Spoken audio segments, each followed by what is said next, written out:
محمد بلال کو کینسر کی تکلیف ہے، اس کے لیے دعا کریں، دل سے دعا، اللہ تعالیٰ شفا عطا فرمائے۔ بھائی دیکھو، میرا ہر طرح کے ڈاکٹروں سے واسطہ پڑتا ہے اور بہت اچھے اچھے ہائی لیول کے ڈاکٹرز، چاہے یو ایس اے میں ہوں، یورپ ضرورت ہی نہیں ہے، باڑ میں جائے۔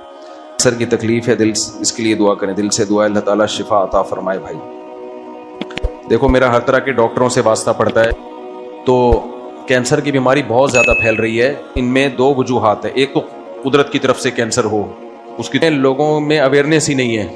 میں لاہور کے ایک ہاسپٹل میں گیا، چیریٹی، تو کروڑوں روپے قوم کا سرمایہ ان کے علاج پہ خرچ ہو رہا ہے۔ آپ یعنی اگر آپ سمجھتے ہیں کہ میرے آنے سے پبلک اکٹھی ہو جائے گی تو میں آؤں گا اس میں آپ لوگوں کو سمجھائیں، غریبوں کے علاقے میں خاص طور پر جہاں بہت آبادی ہے، کھچا کچ لوگ بھرے ہوئے، علاج کے پیسے نہیں ہیں ان کے پاس، انہی پہ تو زکاتیں خرچ ہوتی ہیں نا۔ تو لاکھوں روپے میں ایونٹ کریں آپ، اس میں لوگوں کو بلائیں، ان کو بتائیں بھائی کڈنی کن چیزوں سے خراب ہوتا ہے، تاکہ وہ ابھی سے احتیاط کریں۔ ان کے سامنے مریضوں کی مثالیں دیں کہ یہ دیکھو، یہ پیشنٹ لیٹا ہوا ہے، اس پہ اتنی تکلیف میں ہے، یہ دیکھو۔ دو چیزوں سے گردے خراب ہوتے ہیں، ایک بلڈ پریشر سے اور شوگر سے، اور بھی چیزیں، لیکن یہ دو بیسک ہیں۔ ہمارے یہاں جتنے گردوں کے پیشنٹ ہیں، یا تو بی پی ہائی یا شوگر۔ بی پی چیک کرنے کا کوئی سسٹم ہے ہی نہیں ہماری سوسائٹی میں۔ ہمارے ایک جاننے والے، میں نے ان سے کہا کہ بلڈ پریشر آپ 40 سال سے اوپر کے ہو گئے، بی پی چیک کر لیا کریں۔ انہوں نے کہا یہ سب ڈاکٹروں کی بنائی ہوئی باتیں ہیں، جب تک مجھے کچھ ہو نہیں رہا تو میں بی پی کیوں چیک کروں؟ حالانکہ بلڈ پریشر سائلنٹ کلر ہے، خاموش قاتل ہے۔ بلڈ پریشر کی کوئی علامت ظاہر نہیں ہوتی۔ میں نے ان کو کہا کہ یار ایک رکھ لیں، آپ چیک کر لیں، یہ توکل کے خلاف نہیں ہے، کیونکہ 40 سال کے بعد تو یہ 20 مسائل پیدا ہونا شروع ہو جاتے ہیں۔ تو اگر تھوڑا سا آپ احتیاط کر لیں گے تو اچھی زندگی گزر جائے گی۔ انہوں نے کہا نہیں کچھ نہیں ہوتا، تھوڑے دن میں پتہ چلا فالج ہو گیا ان کو، بی پی ہائی اتنا ہوا تھا کہ بیچارے اللہ معاف فرمائے ان کے ساتھ کیا ہوا۔ تو یہ کام تو ڈاکٹروں کا ہے نا، میرا کام تھوڑی ہے۔ جس طرح سے لوگوں کو، بلکہ ڈاکٹروں سے بھی زیادہ حکومت کا کام ہے، حکومت کون سے اپنی ذمہ داریاں پوری کر رہی ہے۔ تو اسی طرح بلڈ پریشر اور شوگر، یہ دو چیزیں ایسی ہیں جن کو کنٹرول کرنا ضروری نہیں بلکہ انتہائی ضروری ہے۔ تو اگر 40 سال کے، وہاں تو میں نے 40 سال سے کم عمر کے پیشنٹ دیکھے ہیں، تو شوگر بھی ٹیسٹ کروا لیا کرو، بلڈ پریشر بھی ٹیسٹ کروا لیا کرو۔ یہ دو بیماریوں پہ کنٹرول رکھو گے، یہ جو کروڑوں روپے لوگوں کا سرمایہ، ملک، ایک غریب ملک کا سرمایہ جو لوگوں کے علاج پہ لگ رہا ہے، یہ علاج سے بچ جائیں گے، سرمایہ بچ کے کسی اور کام میں لگ جائے گا۔ وہ سمجھ رہے کہ نہیں سمجھ رہے؟ ہمارے ملک میں جو مالدار لوگوں کا جو سرمایہ ہے نا، بے کروڑوں نہیں اربوں روپے سرمایہ لوگوں کے علاج پہ خرچ ہو رہا ہے۔ وہ بیماریاں جن میں تھوڑی سی اگر وہ احتیاط کر لیتے تو وہ بیماریاں نہیں ہوتی، اس پہ قابو پایا جا سکتا ہے۔ تو اس لیے ان بیماریوں میں ایک بلڈ پریشر ہے اور شوگر ہے، اس کو کنٹرول کرو۔ 40 سال کے بعد ٹیسٹ کروایا کرو، شوگر کا ٹیسٹ بھی کروا لو، بلڈ پریشر بھی ڈاکٹر اپنے جو کلینک ہے اس سے جا کے دیکھ لو کہ آڑا ترچھا تو نہیں ہو رہا۔ بی پی جب بڑھنا شروع ہو جائے بس پھر گیا، اس کو ایکسرسائز سے، ڈائٹ سے کنٹرول کرنا پڑے گا۔ اور اگر ایکسرسائز اور ڈائٹ سے کنٹرول نہیں ہو رہا تو دوا کھانی پڑے گی ہر قیمت پہ۔ کچھ یوٹیوبر نے آ کے لوگوں کو الو بنانا شروع کر دیا ہے۔ ایک تو ہر وہ آدمی جس کی فیلڈ نہیں ہے وہ یوٹیوب پہ بیٹھا ہوا ہے، جی بی پی کی دوا نہیں کھانی چاہیے، بلڈ پریشر کی دوا کے یہ سائیڈ افیکٹ ہے، یہ فلانا۔ بھائی جان، بلڈ پریشر کے جو سائیڈ افیکٹ ہے وہ بلڈ پریشر کی دوا سے بہت کم ہے۔ تو اگر بغیر دوا کے کسی کا بی پی کنٹرول ہو جاتا ہے، سبحان اللہ، لیکن نہیں ہو رہا تو کھانی پڑے گی دوا۔ وہ یہ نہیں دیکھو ہمارے باپ داداؤں نے کون سی دوائیں کھائی تھی، وہ باپ دادا والا دور گیا تو ان کو کون سی بیماریاں ہوتی تھیں جو اب ہمیں ہو رہی ہیں۔ تو میں جانتا ہوں 20-20 سال سے لوگ دوائیں کھا رہے ہیں، فٹ فاٹ ہیں۔ تو بلڈ پریشر کی دوا اگر بی پی کنٹرول نہیں ہو رہا ہے تو وہ کھانی پڑے گی آپ کو۔ سمجھتے ہو کہ نہیں سمجھتے؟ تو ہماری بات کو ہلکی نہ لیں۔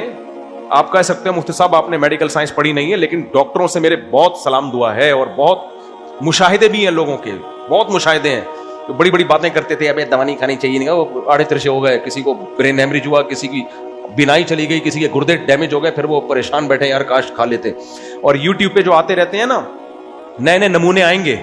ایک ابھی نمونہ آیا ہوا ہے، وہ کہہ رہا ہے پیناڈول میں پتہ نہیں اتنے سائیڈ افیکٹ ہیں۔ کچھ بھی نہیں ہے بھائی پیناڈول میں، بلا وجہ کوئی بھی دوا نہیں کھانی چاہیے، لیکن اگر کوئی ڈاکٹر کہہ رہا ہے درد ہو رہا ہے پیناڈول کھا لو تو کچھ بھی نہیں ہے اس میں، سمجھے ہو؟ لیکن آئے ایک ڈاکٹر صاحب آج کل بڑے، میرے گھر والے مجھے بھیج رہے ہوتے ہیں، یہ دیکھیں یہ کیا کہہ رہا ہے، اس دن آپ نے مجھے پیناڈول کھلا دی تھی، یہ دیکھیں یہ کہہ رہا ہے پیناڈول میں 70 سائیڈ افیکٹ ہیں اور یہ ہے۔ بھائی میں نے کہا اس کی فیلڈ ہی نہیں ہے پیناڈول، اس کو کیا پتا بیچارے کو۔ تو عام جو ڈاکٹرز ہیں ان سے جو سجیشن لے لیا کریں. میں نہیں کہہ رہا بلا وجہ کی دوائیاں پھونکتے رہیں بیٹھ کے. سب سے پہلی بات تو یہ ہے کہ ہمارے مذہب نے ہمیں صحت بنانے کا حکم دیا ہے, تو یہ مذہب کا ٹاپک بھی ہے. سمجھ رہے ہو کہ نہیں سمجھ رہے؟ نبی نے فرمایا طاقتور مومن اللہ کو کمزور مومن سے زیادہ محبوب ہے. سب سے پہلی کوشش یہ ہو کہ دواؤں پہ نہ آئیں. سب سے پہلی کوشش کیا ہونی چاہیے؟ دوائیوں پہ نہ آئیں. اس کا طریقہ یہ کم کھاؤ, ایکسرسائز کرو, تو انشاءاللہ دواؤں سے ہمیشہ جان چھوٹی رہے گی. لیکن اگر بیماری ہو گئی ہے اور ڈائٹ سے ایکسرسائز سے کنٹرول نہیں ہو رہا, یہ پھر یہ بلڈ پریشر کی دوائیں یہ بہت ضروری ہیں, پھر یہ کھانی پڑیں گی. میں نے بہت لوگ مرتے ہوئے دیکھے ہیں, اس لیے کہہ رہا ہوں, میں ایسی مذاق نہیں کر رہا. جن کو ڈاکٹر نے کہا کھا لو, انہوں نے کہا یہ دواؤں کے یوٹیوب پہ گئے کیا سائیڈ افیکٹ ہے, اور جا کے وہ انتقال کر گئے. سب سے بڑا سائیڈ افیکٹ تو انتقال ہی ہے نا. تو اس لیے ہسپتال بھرے ہوئے گردے کو بچانے کے لیے اور بلڈ پریشر کے کنٹرول کے لیے نا. یہ اس کو 40 سال کے بعد اس کو کنٹرول میں رکھنا ضروری ہے. سمجھ رہے ہو؟ لوگ کہتے ہیں حکیم تو 99 سال زندہ رہتے ہیں. حکیم کم وقت وہ کچھ کھا رہا ہوتا ہے جو تم سوچ بھی نہیں سکتے.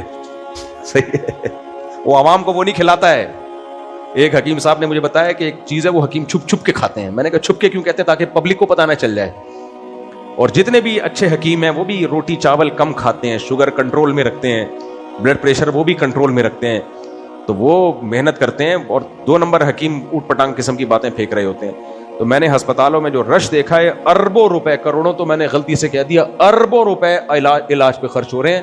جو تھوڑی سی احتیاط کر لیتے تو یہ سب کچھ نہ ہوتا. یہ بھائی نے کینسر کی پرچی دی ہے نا, تو کینسر کا سب سے بڑا سبب کیا ہے؟ موٹاپا. سمجھ رہے ہو؟ اور موٹاپا سب سے زیادہ کس چیز سے ہوتا ہے پتہ ہے؟ وہی جو آپ مذہب کے نام پہ کھاتے ہو. ربیع الاول میں حلوے مانڈے, پھر بچوں کی پیدائش پہ. وزن گوشت سے نہیں بڑھتا. گوشت خور دبلے پتلے ہینڈسم اسمارٹ ہوتے ہیں. شیر کو دیکھو, چیتے کو دیکھو. ایک ہرن ایک استثنا ہے, وہ بھی ویجیٹیرین ہے, لیکن بس قدرت نے اس کو اس لیے ایسا پھرتیلا بنا دیا کہ شیر, ورنہ تو شیر کھا کے ختم کر دیتا. ورنہ ویجیٹیرین گول مٹول سے ہوتے ہیں. ہاتھی دیکھو ویجیٹیرین ہے نا, بھینس دیکھو, گائے دیکھو, اور شیر دیکھو, چیتا دیکھو, کیا اتنا پتلا پیٹ ہوتا ہے نا ان کا. شیر کا پیٹ کمر سے چپکا ہوا, چیتے کا پیٹ, ٹائیگر کا پیٹ کمر سے چپکا ہوا. تو جتنے بھی گوشت لوگ ہیں ان کے جو ہے نا وہ پیٹ نہیں بڑھتا, اور جو کھاتے رہتے ہیں ہر وقت روٹیوں کے. میں بھی صبح 2 پراٹھے کھا کے ایسی باتیں کر رہا ہوں, اللہ معاف فرمائے. بات تو آدمی صحیح کرے نا. اور آج میری گھر میں لڑائی ہوئی ہے, اللہ معاف فرمائے. گھر والوں نے ایک پراٹھا بنایا, مجھے بھوک 2 کی تھی, مجھے غصہ آیا. میں نے کہا 2 پراٹھے کی طرح. انہوں نے کہا آپ 1 کھاتے ہو. میں نے کہا کبھی کبھار 2 بھی کھاتا ہوں میں. خیر, تو ویجیٹیرین جو ہے نا وہ گول مٹول سے ہو جاتے ہیں. اس لیے سبزی بھی کبھی کبھار کھا لیا کرو, اچھی بات ہے. لیکن اسلام میں وہ چیزیں نہیں ہیں جو موٹاپا پیدا کرتی ہیں. ہمارے نبی نے گندم نہیں کھائی ہے بلکہ جو کھائی ہے. گندم سے آدمی موٹا ہو جاتا ہے, جو سے موٹا بولو نا نہیں ہوتا. ہمارے نبی نے کھجور کھائی ہے. کھجور کے بھی ریسرچ ہے کہ اس طرح سے موٹا نہیں کرتی باڈی کو جس طرح گندم موٹا کرتی ہے. خیر اب یہ نیا ٹاپک ہے, تو خلاصہ یہ ہے کہ خدا کا واسطہ موٹاپے پہ کنٹرول کرو, تمہیں اللہ کا واسطہ. اور جو 4 شادیوں کی باتیں سنتے ہیں نا, وہ اگر سب سے زیادہ موٹاپا ہے جس کے بعد آپ کو 4 شادیوں کی باتیں بری لگنا شروع ہو جاتی ہیں. موٹاپے کی وجہ سے آدمی کو شادی کی باتیں ہی بری لگتی ہیں. 2 3 4 تو بات کی بات ہے. سمجھ گئے؟ تو وہ لاہور میں گیا ہوں, اربوں روپے خرچ ہو رہے ہیں. جوان لڑکے. میں نے کہا یار وہ سارے کولڈ ڈرنک دبا کے پیتے تھے, چین اسموکر تھے, اور رات کو 12-1 بجے کھانا کھا رہے ہیں. نان تافتان نہیں ہوتا, یہ پتہ نہیں ڈیزل کے ساتھ کھا رہے ہوتے ہیں. قورمے میں ڈیزل ڈلا ہوتا ہے, تیل تھوڑی ہوتا ہے یہ. وہ ڈاکٹر عفان ایک بڑے مشہور, انہوں نے ایک دن کلپ بنایا کہ ڈیزل کے پراٹھے. مجھے بڑی ہنسی آئی. واقعی یہ جو پراٹھے کھا رہے ہو نا, یہ کس کے ہیں پتہ نہیں ہوتا. کیا کون سا گھی ڈالا جا رہا ہے اس میں, کیا ہے. ایک دفعہ فیکٹری پکڑی بھی گئی تھی, اس میں نکلا کہ یہ کون سا گھی ہے. میں زیادہ منہ سے بولوں گا نہیں, ایسا نہ ہو کہ بیچارے غریب لوگ تو کیا کھائیں پھر. وہ تو اچھا گھی کھا لیا کرو. دیسی گھی نہیں ملتا تو بھی بہت سارے آئل ہیں جو اچھے ہوتے ہیں, وہ کر لیا کرو. خیر اللہ معاف فرمائے میرے بھائی. لیکن ایک بات عجیب ہے, ہمارے ہاں لوگ پتہ ہے کیا کریں گے. اب اگر ڈاکٹر لوگ یہ مہم چلائیں کہ ہم ایسے پروگرام کریں گے جس میں غریبوں کو اویئر کریں گے, معلومات دیں گے, کہ وہ جو ہے یہ چیزیں کھائیں یہ چیزیں نہ کھائیں, باقاعدہ سلائڈ چلا کے کہ دیکھو یہ کھایا کرتا تھا, آج یہ لیٹا ہوا ہے اور یہ بچا. میں نے ایک ورکشاپ اٹینڈ کی, اس سے بڑی موٹیویشن ملتی ہے. انہوں نے کیا کیا کہ ایک صاحب جو سچی مچی کے گول نہ بالکل گول تھے, وہ ان کو کسی کمپنی میں مینیجر کی جاب مل گئی. تو انہوں نے اپنے ابا کو خوشی خوشی بتایا, ابا میں کمپنی میں مینیجر لگ گیا ہوں, اب سارے بندوں کو میں کنٹرول کروں گا. ابا نے کہا کمبخت جو اپنے منہ کو کنٹرول نہیں کر سکتا وہ بندے کہاں سے کنٹرول کرے گا؟ تیرا منہ پہ تو کنٹرول ہے نہیں, کھا کھا کے کیا ہو گیا ہے گول. یہ بات وہ دل پہ لے گئے, ابا کی یہ بات وہ صاحب دل پہ لے گئے. اب ہم نے جو ورکشاپ اٹینڈ کی نا, اس میں انہوں نے پوری ویڈیو دکھائی اس کی کہ پہلے یہ ایسا تھا, اور اس نے کہا کہ اب میں اپنے آپ کو کم کروں گا. میں ابا نے صحیح کہا ہے کہ جو منہ پہ کنٹرول نہیں کر سکتا وہ بندوں پہ کیسے کنٹرول کرے گا. تو پھر انہوں نے بتایا کہ جب انہوں نے منہ پہ کنٹرول کیا ہے تو اب یہ ایسے ہو گئے ہیں, ہینڈسم اسمارٹ, ایسی خوبصورت آدمی کھڑا ہوا ہے. اور بتایا کہ پہلے یہ بیماریاں تھیں اور اب ان کی رپورٹ کیا آئی ہے, بدن میں چستی پیدا ہو گئی, یہ بیماریاں ختم, نظر کا چشمہ اتر گیا. حالانکہ نظر کا اس سے کوئی تعلق نہیں ہے, لیکن اتفاق ہے نظر کا چشمہ بھی اتر گیا. اب کوئی آئی اسپیشلسٹ تو ڈاکٹر اگر یہ پروگرام کریں, لوگوں کو بتائیں, دیکھو ویڈیو بنا کے LED دکھائیں کہ یہ تھا پھر یہ ہو گیا, تم ایسے ہو جاؤ گے, جنازے دکھائیں, دیکھو یہ سب پراٹھے کھا کھا کے اس دنیا سے رخصت ہوئے ہیں, صحیح ہے نا. رات کو 12 بجے یہ صاحب ہیں, یہ دیکھو یہ ہیں کتنے ہینڈسم, اور یہ ان کا جنازہ ہے. ہوا یہ تھا کہ یہ اس دن رات کو آئے تھے 12 بجے تافتان سے قورمہ کھا کے, شادی تھی بہن کی شادی میں, مڑ دیا انہوں نے دبا کے نا. رات آ کے لیٹے ہیں, صبح پولیس بھی نہیں ان کو اٹھا سکی, بہن کی رخصتی نصیب نہیں ہوئی. یہ والی زندگی چاہتے ہو یا یہ والی زندگی چاہتے ہو؟ بندہ کیسا تگڑ تگڑ دوڑ رہا ہے, 4 استغفر اللہ, پھر وہ منہ سے غلط باتیں نکل آتی ہیں, اور کیسا بھاگتا دوڑتا, یہ والی زندگی چاہتے ہو؟ ظاہر انسان کو.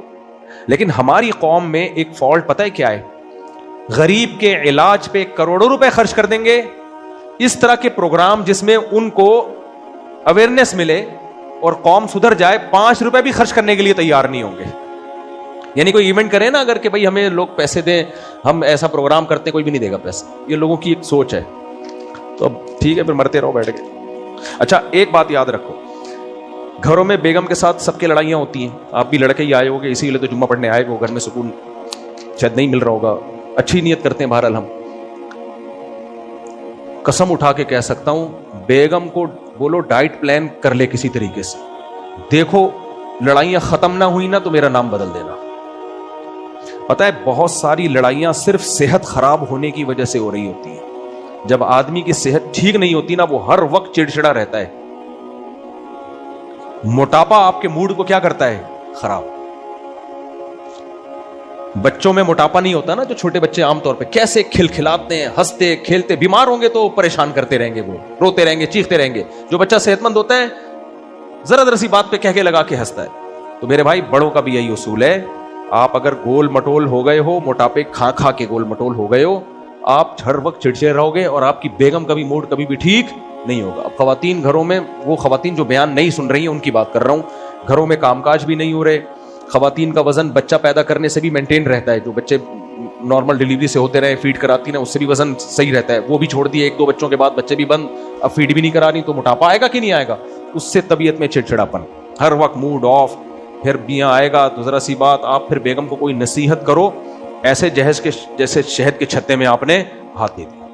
نصیحت کرنے کا, نصیحت شروع آپ کرو گے, اس کے بعد حالات آپ کے کنٹرول میں نہیں رہیں گے. ایسا حال ہو جاتا ہے, آدمی کہتا ہے یہ میں نے, تو میرے پاس آتے ہیں, میں کہتا ہوں شروع کس نے کی تھی بدتمیزی, تم نے کیوں نصیحت کی اس کو, ٹھیک ہے نا, تم نے کیوں سمجھایا, وہ تمہیں ٹیچر تھوڑی مانتی ہے. تو یہ سب جب موڈ خراب ہوتا ہے, میاں کا بھی ایسے ہی ہے, میاں کا بھی ایسے ہی ہے. صحت خراب ہوگی, موڈ صحیح ہو ہی نہیں سکتا. جو کہتا ہے نا صحت خراب ہو اور موڈ صحیح ہے, امپاسبل, ناممکن ہے. موڈ ہمیشہ صحت صحیح میں ہی اچھا ہوتا ہے. بیماری تو آزمائش ہے میرے بھائی, اللہ کی طرف سے آ جائے تو پھر اللہ صبر کی توفیق بھی دے دیتا ہے. اور جب اپنی حماقتوں سے بیماریاں آتی ہیں تو اکثر و بیشتر صبر کی توفیق ملتی نہیں ہے. بات ذرا لمبی ہو گئی, لیکن میری نظر میں اس ٹاپک کی بڑی اہمیت ہے, اس لیے میں آپ کے سامنے بیان کر رہا ہوں.